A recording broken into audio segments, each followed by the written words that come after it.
The blizzard hit Chicago without warning, and 16-year-old Darius Johnson had exactly 25 minutes to earn his final $15 for his mom's medicine. That's when he saw her through the swirling snow. An elderly woman collapsed on the sidewalk, shivering violently in the brutal cold.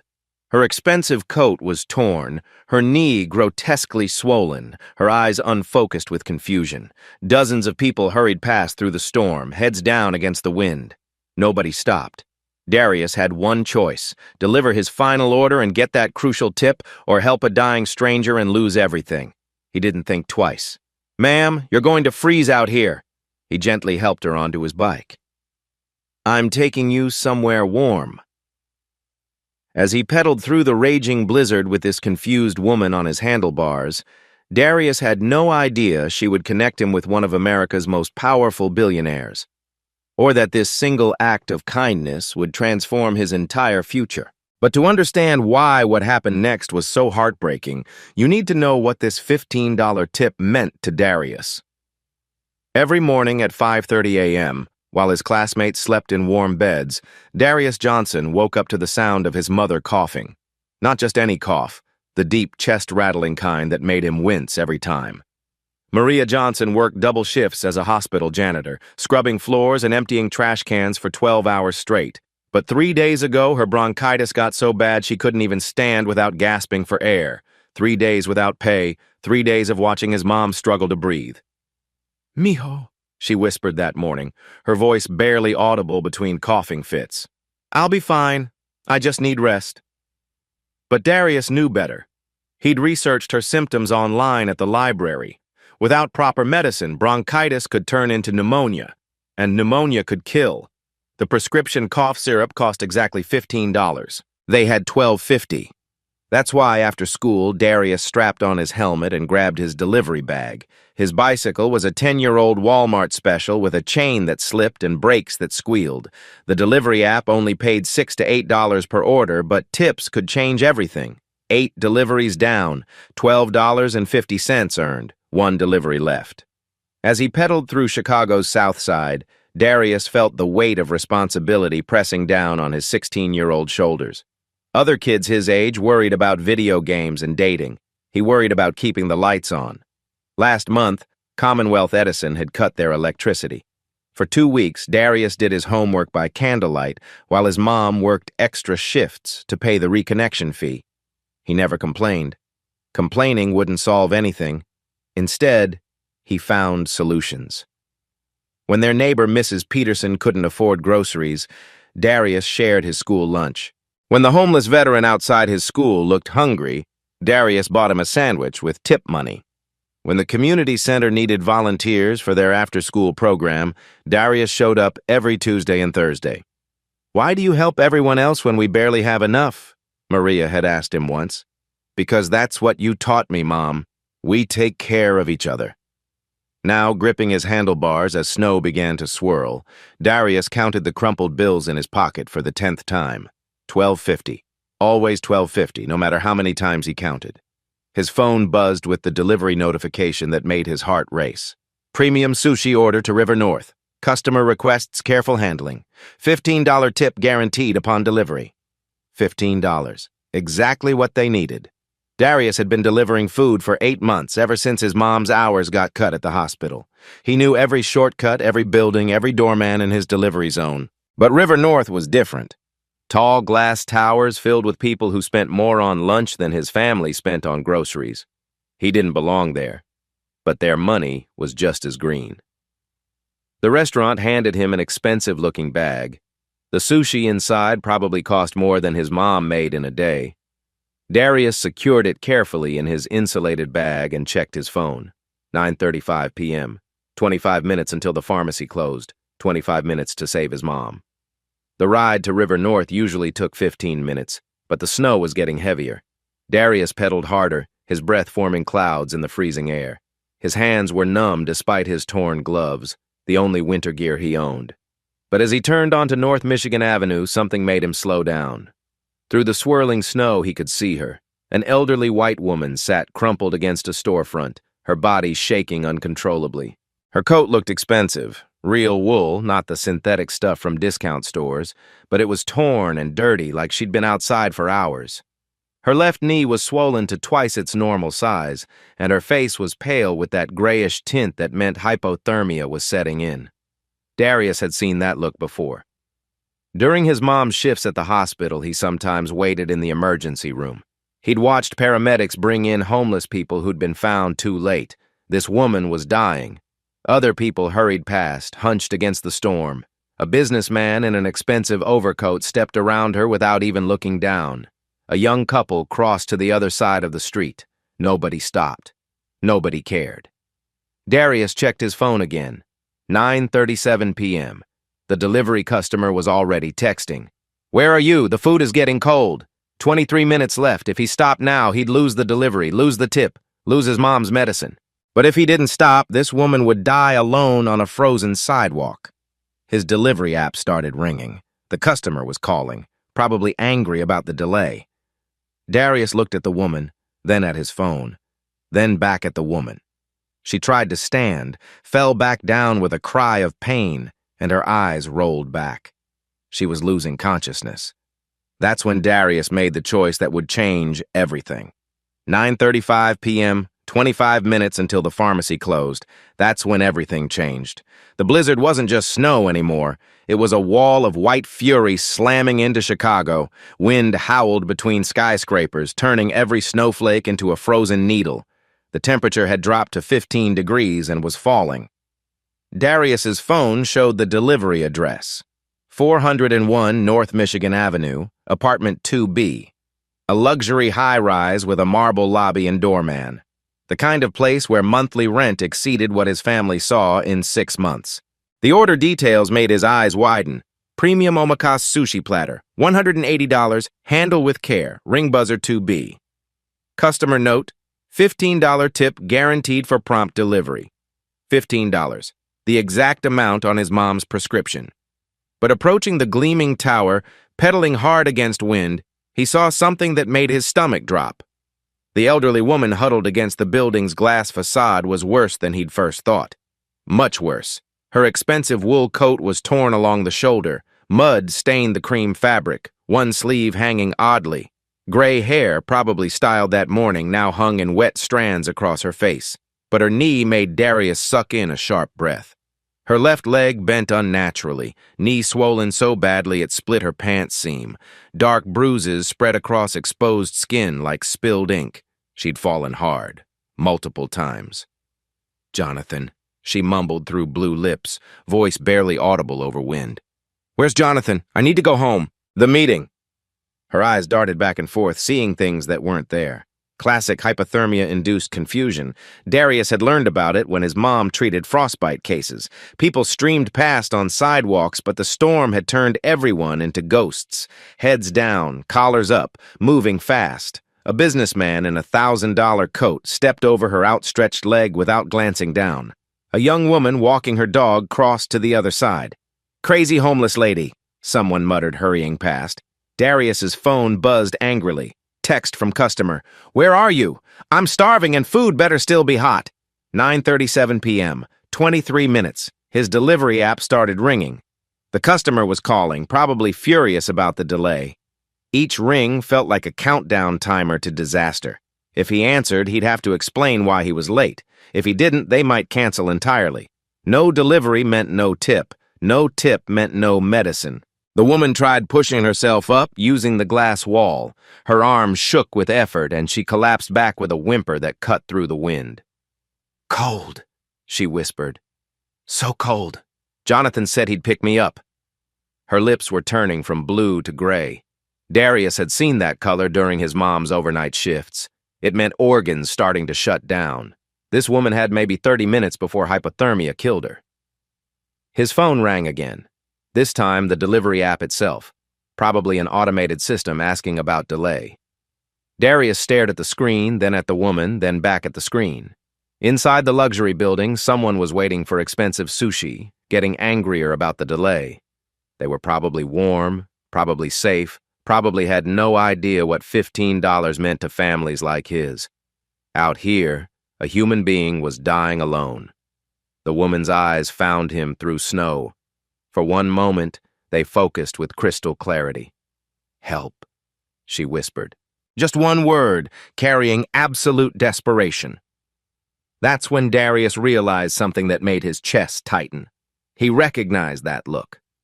Not her face. He'd never seen this woman before. But that expression of helpless terror, of watching your world collapse while everyone looked away. It was the same look his mom wore 3 days ago when she couldn't afford missing work but couldn't breathe well enough to stand.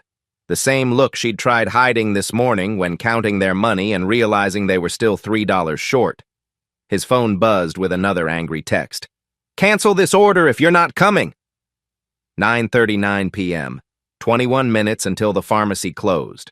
The woman tried standing again, using the building for support. This time, she made it halfway up before her injured leg buckled. She would have hit concrete face first if Darius hadn't lunged forward to catch her. Her weight surprised him. She was heavier than she looked, and the impact nearly sent them both tumbling. But he managed to steady her against the building.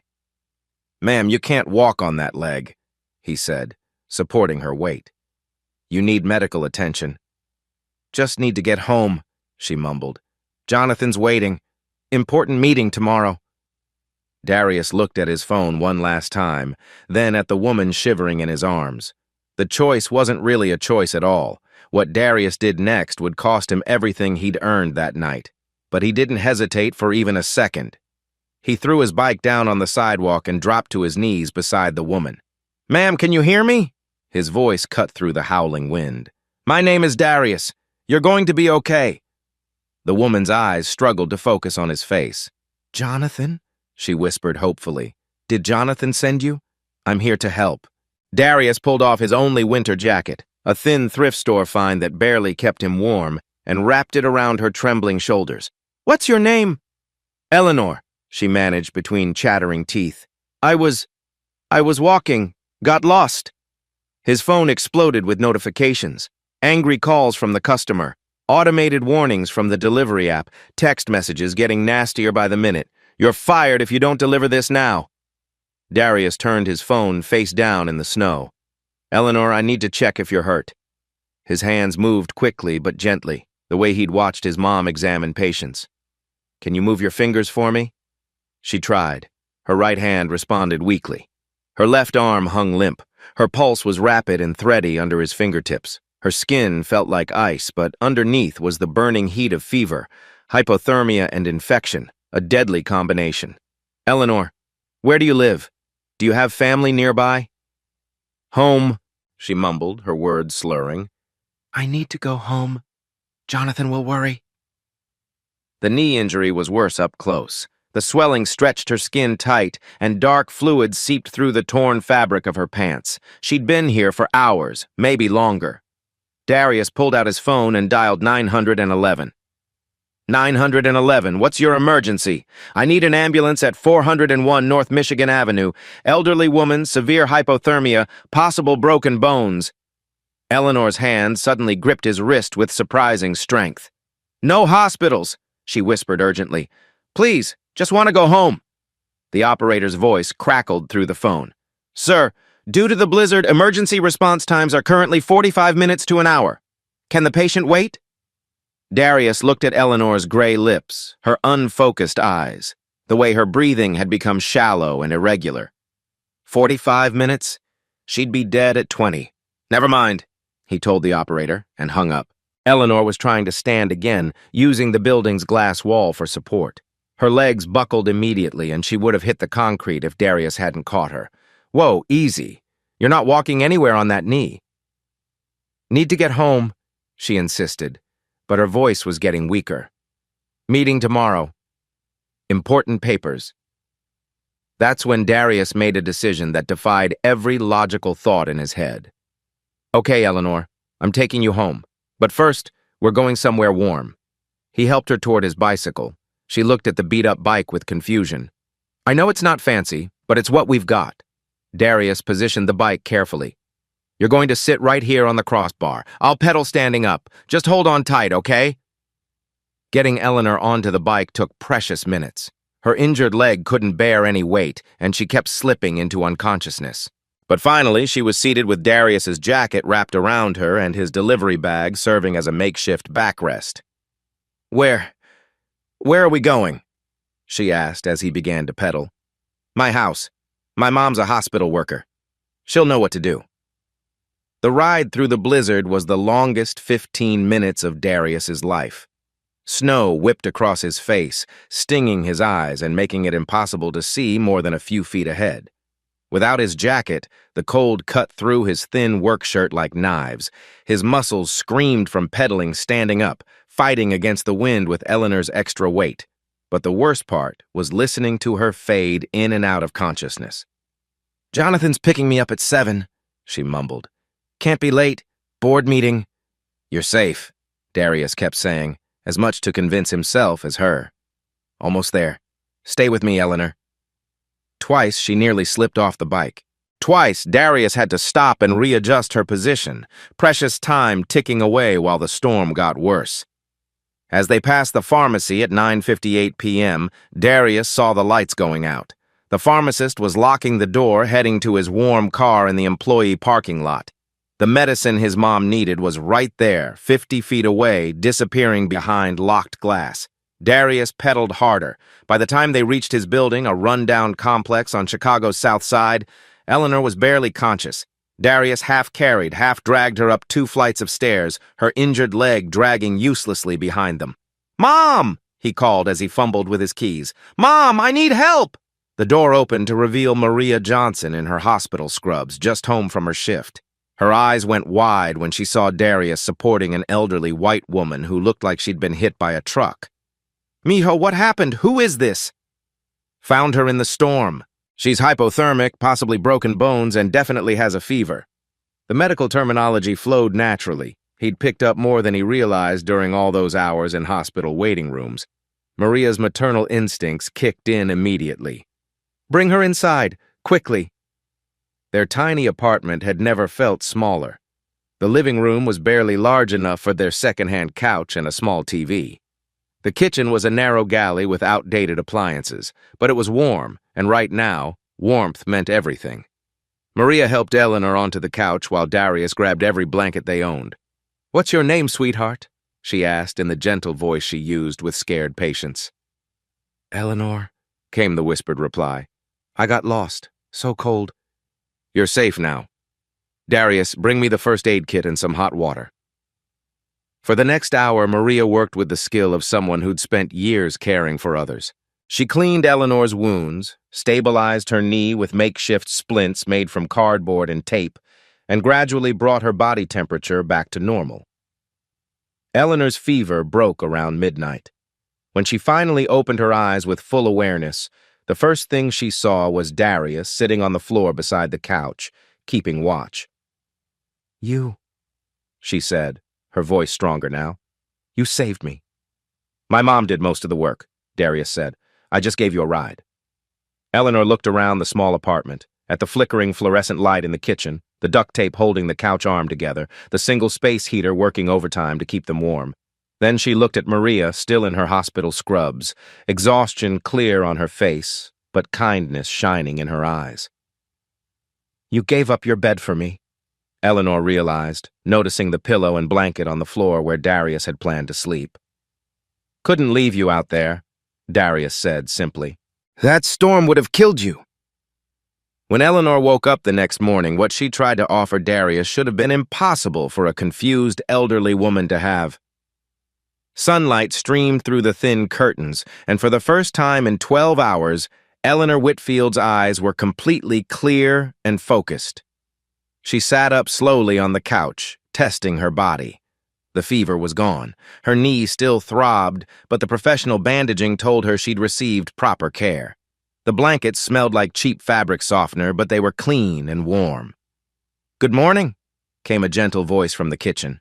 Eleanor turned to see Maria preparing what looked like their last box of oatmeal. Steam rose from a small pot and cinnamon filled the air. "How are you feeling, sweetheart?" Maria asked with a warm smile. "Much better, thanks to you." Eleanor's voice was steady now. "Where's the young man who brought me here?" "Darius is at school. He wanted to stay home to check on you, but education comes first." "School." The boy who'd saved her life was still in high school, probably sitting in class instead of receiving the recognition he deserved. Eleanor reached for her coat pocket and felt her leather wallet, genuine Italian leather that cost more than most monthly rents. Inside were crisp $100 bills. "Please," she said, pulling out 200s. "You and your son saved my life. Let me pay for what he lost helping me." Maria's hands flew up in refusal. "Oh no, Senora, we can't accept that. But he lost money helping me. And you used your medical supplies." "We didn't help you for money," Maria said firmly but kindly. "We helped because it was right. Any mother would want someone to help her child if they were lost." Eleanor felt tears prick her eyes. When was the last time someone had refused her money? When had someone helped without expecting anything? Her phone buzzed, an expensive smartphone with a custom case. Maria noticed the expensive device but said nothing. "Yes?"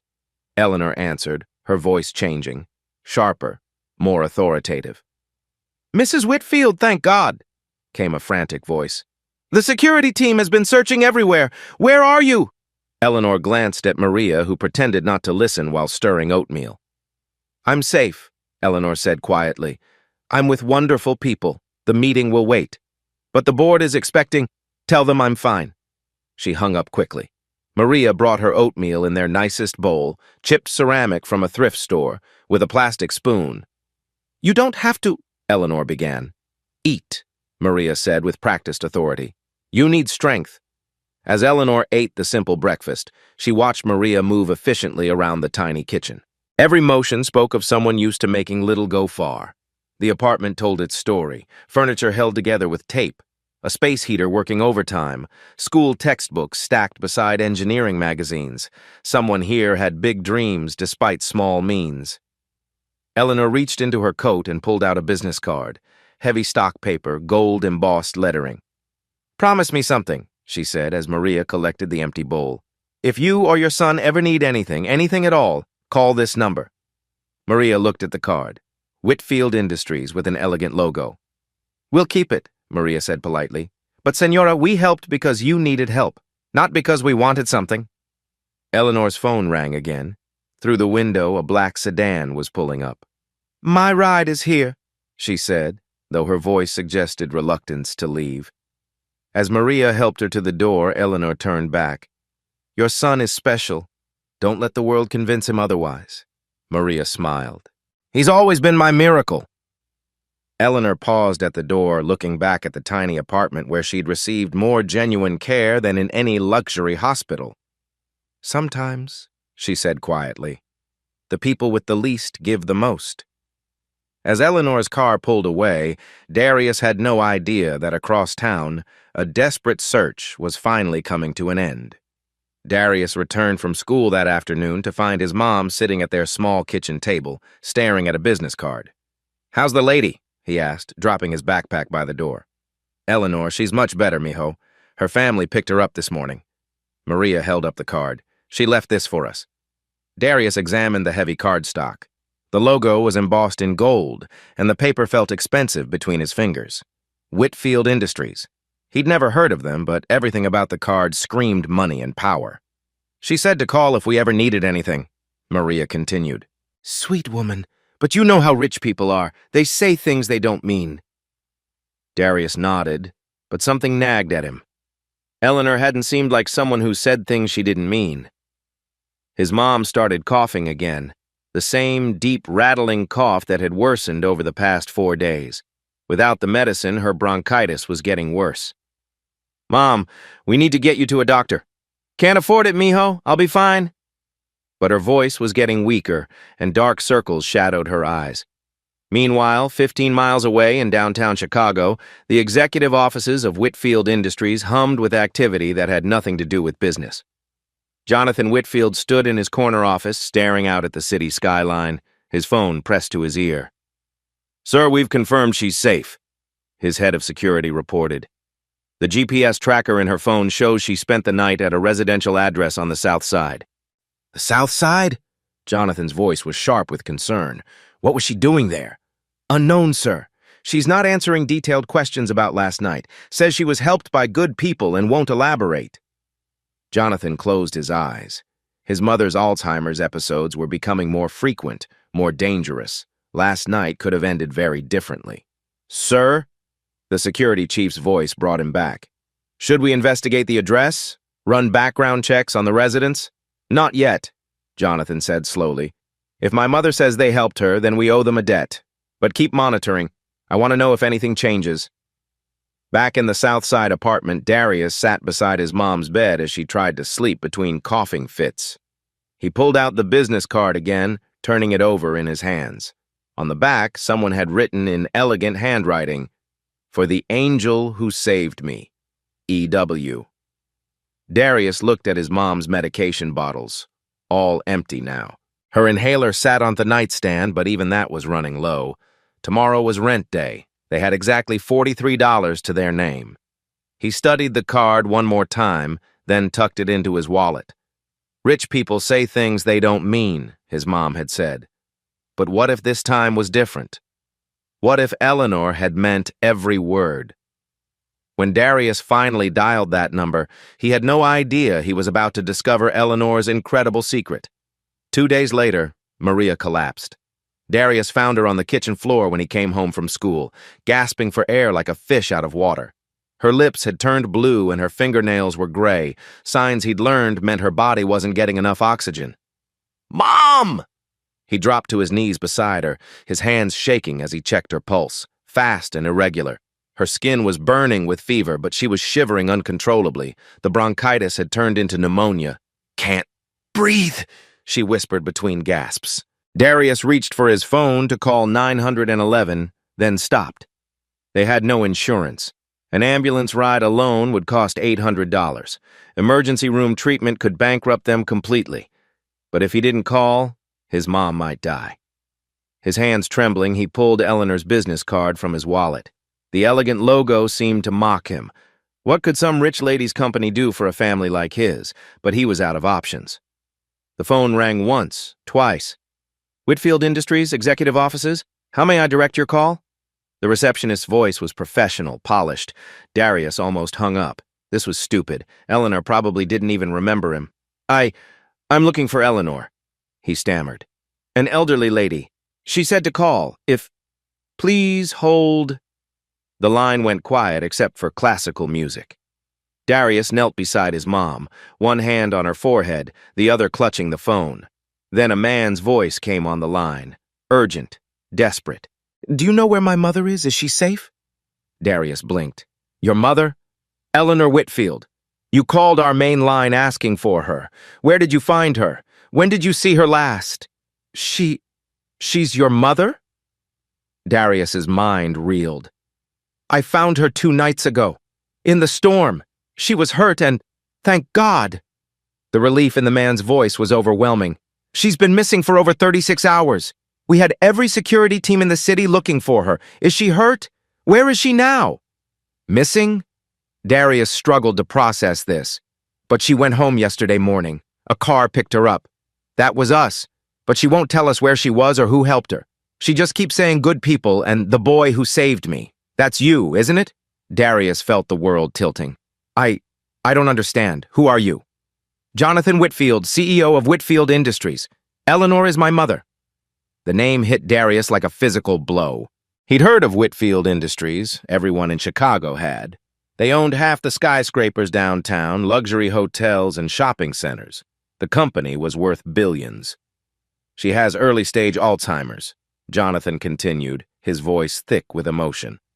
"Sometimes she gets confused, wanders off.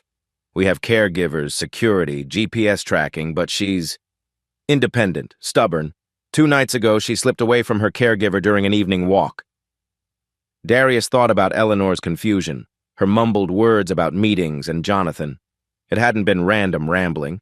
She'd been trying to remember her real life. "The storm hit while she was lost," Jonathan went on. "She could have died out there. Hypothermia. Her injuries, if you hadn't found her." "I just did what anyone would do," Darius whispered.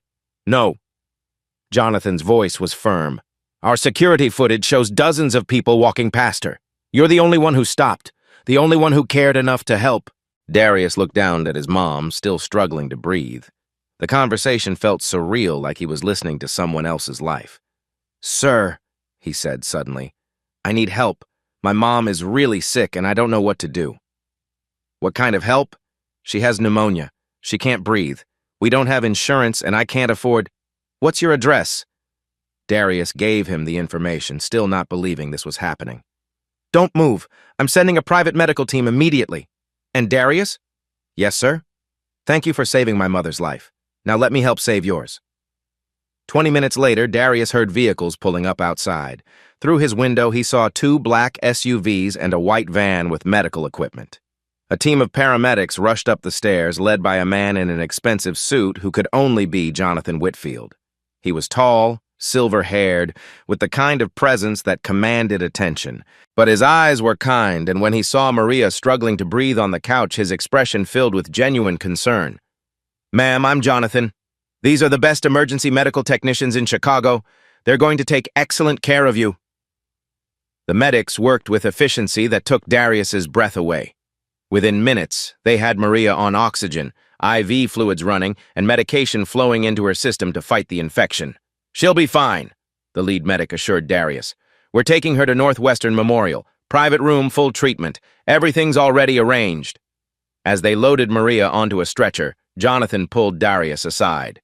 "She's going to get the best care available. Money is not a concern." "I can't pay for this," Darius said, overwhelmed. "You already paid," Jonathan replied. "You saved my mother when everyone else walked away. You took her into your home, cared for her with your own family's resources. You gave up your own bed, your own food, your own coat in a blizzard." Darius shook his head. That's what you do for people." Jonathan studied him for a long moment. "No, son, that's what you do. Most people don't. Most people see someone different from them, someone they don't recognize, and they keep walking." As the ambulance pulled away with his mom, Darius felt like he was living in a dream. "Darius," Jonathan said, "we need to talk. What you did for my mother. It can't go unrewarded. She means everything to me. And now, so do you." What Jonathan offered next was so incredible that Darius thought it was some kind of joke. At Northwestern Memorial Hospital, Maria was breathing normally for the first time in a week.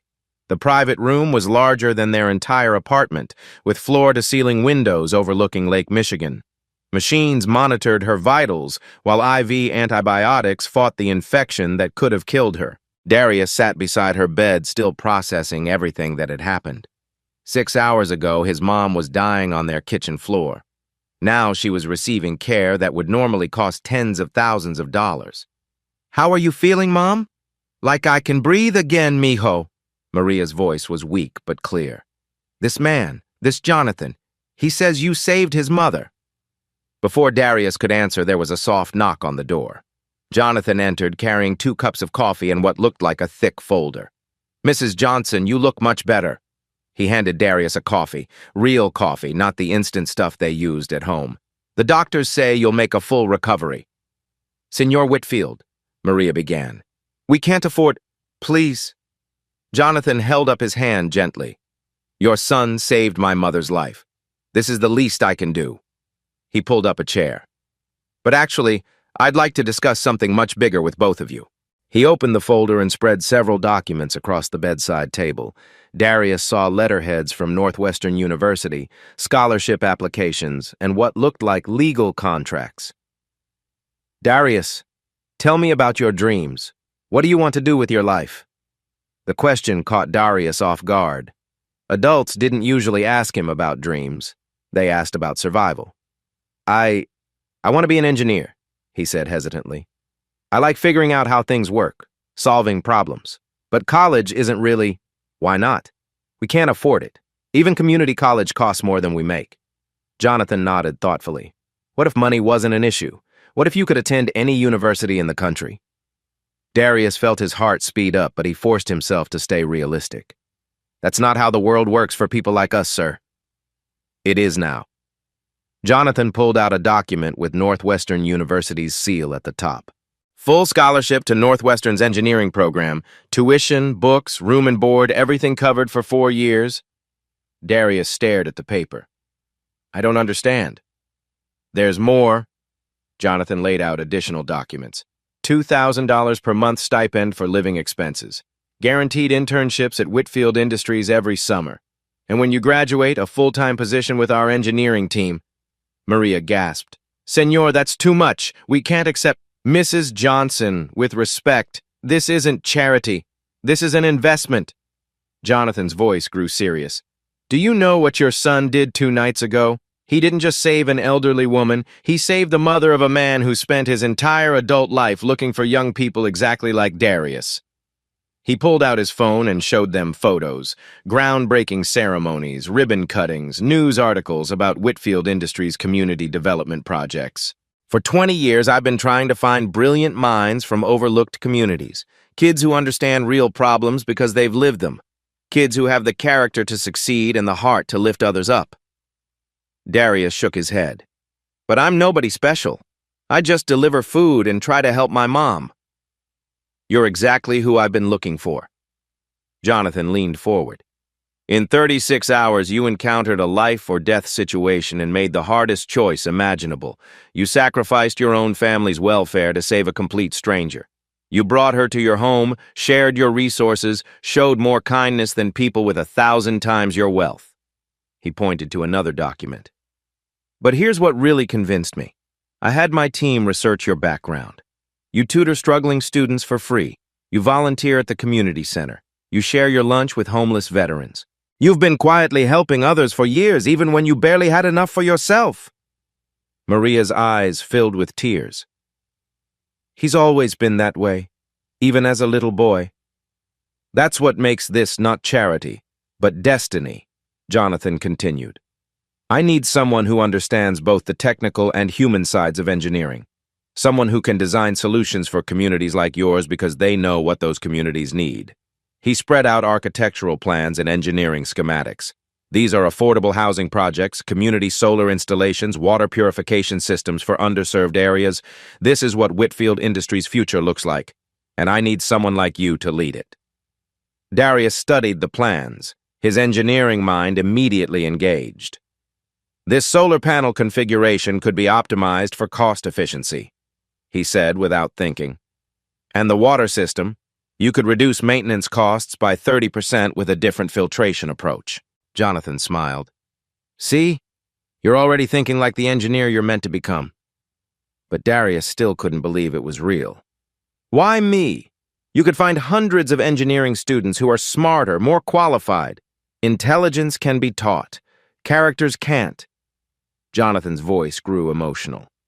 My mother called you the angel who saved her. She has Alzheimer's, but she remembers you perfectly. She keeps asking when she can see her boy Darius again. He pulled out one final document. $25,000 signing bonus, specifically earmarked for your family's immediate needs. New apartment in a safe neighborhood. Health insurance that covers everything, including your mother's ongoing care. Maria was crying now. Mijo, this is a miracle. But Darius felt overwhelmed, almost frightened by the magnitude of what was being offered. I don't know if I can live up to this, he whispered. Jonathan stood and put his hand on Darius's shoulder. Son, you already have. You proved your character when no one was watching, when there was no reward expected. Everything else, the engineering skills, the business knowledge, that's just training. He gathered the documents and placed them in front of Darius. These papers can change your life, your family's life, and eventually thousands of other lives. All you have to do is sign. 6 months later, the transformation was so incredible that even their old neighbors couldn't believe their eyes. The apartment building on 47th Street buzzed with excitement as a sleek black car pulled up to the curb. Out stepped Darius Johnson, but he looked nothing like the scrawny delivery boy who used to struggle up these same stairs with his broken bicycle. He wore a Northwestern University jacket over a crisp white shirt, carried a leather messenger bag instead of a torn backpack, and moved with the confidence of someone who belonged in engineering labs and corporate boardrooms.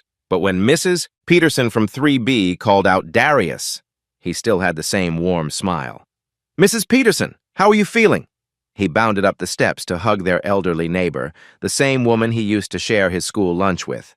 Mijo, look at you! Your mama must be so proud! She was.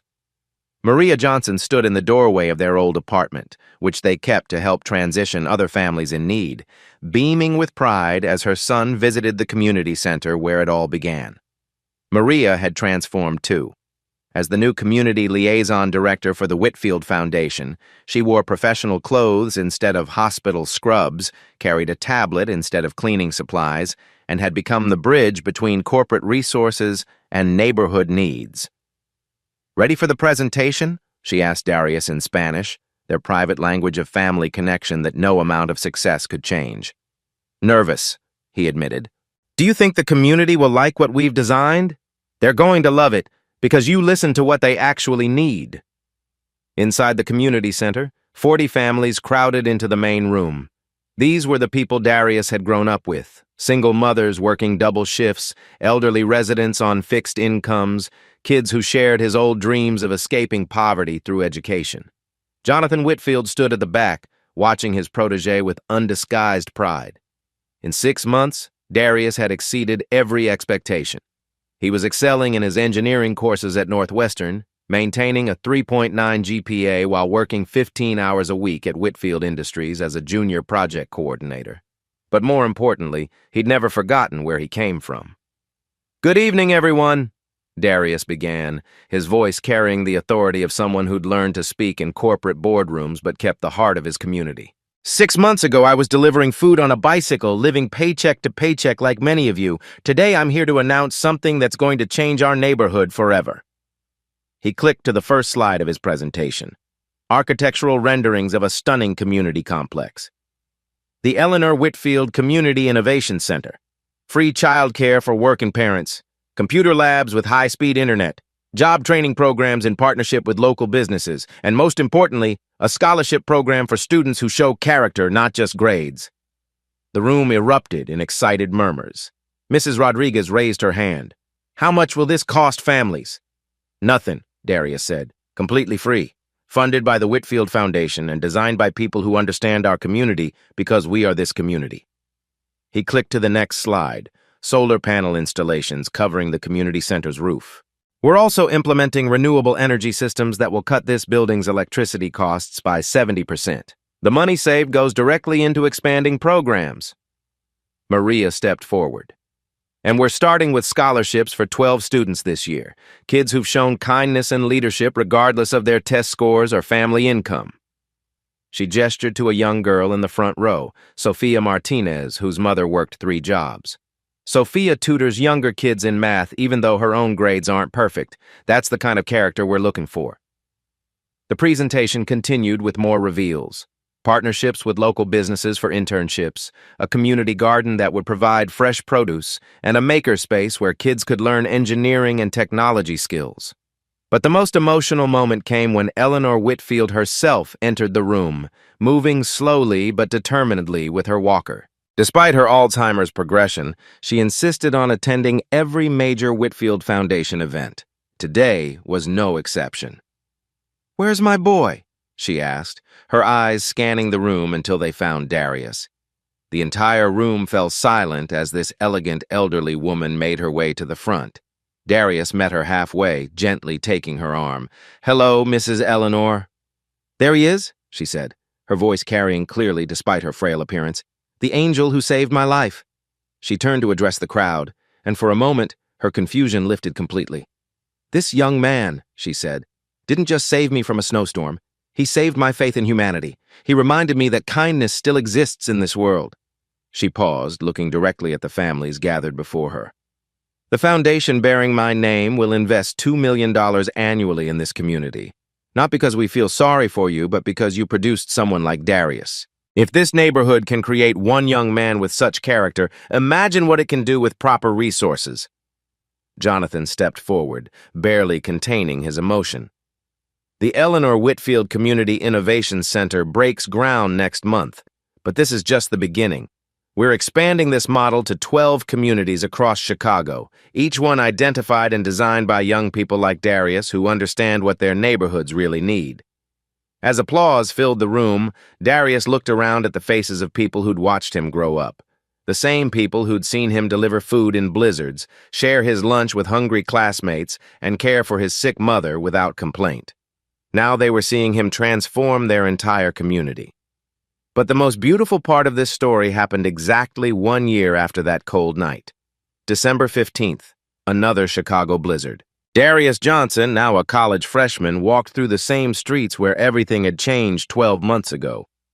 He still rode a bicycle, not because he had to, but because he chose to. This one was new, but he kept his old delivery job one night a week.